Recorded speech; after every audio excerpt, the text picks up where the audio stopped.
欢迎来到热点新闻频道，请订阅并关注以获取最新资讯。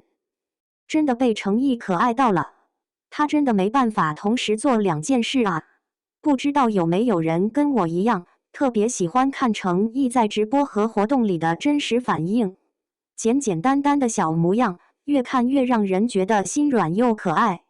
程毅真的是那种没办法同时做两件事的人。每次一被打断就瞬间掉线，萌萌的样子真的太招人喜欢了。之前帝舵直播的时候，主持人林晓连着问了他好几个问题，他还在认认真真想上一个问题该怎么回答，下一个问题就紧跟着来了，直接把程毅问的卡壳掉线，整个人都反应不过来。而且他不是那种会硬接话的人，一旦节奏被打断，就真的会短暂失去思路，你会看到他先愣一下，眼神有点放空，然后再慢慢找回状态。这种掉线瞬间反而成了他的个人特色。之前何炅提醒不要同时递两样东西给他，其实也很说明问题。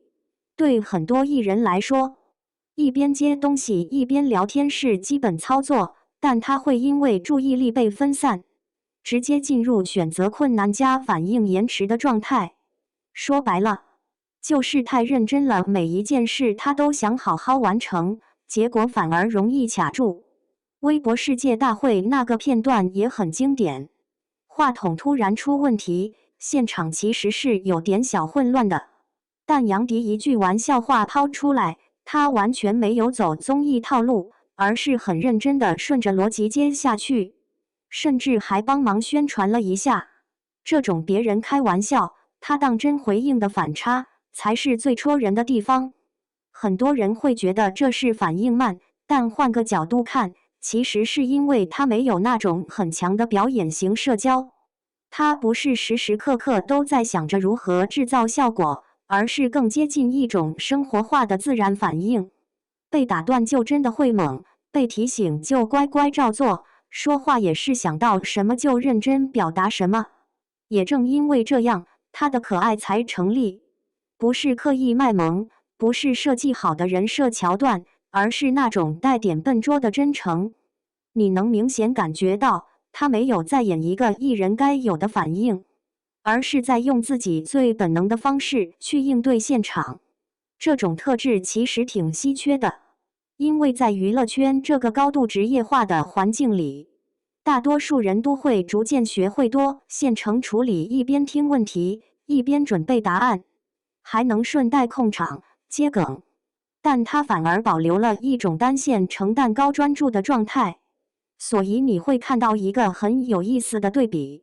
拍戏的时候，他可以极度投入，情绪精准，但一到需要同时处理多件事的场合，就会变得有点手忙脚乱。这种反差本身就很有魅力。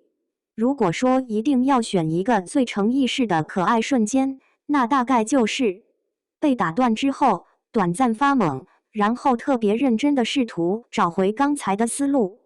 那一刻，他既不慌着掩饰，也不急着圆场，而是老老实实的卡住一下。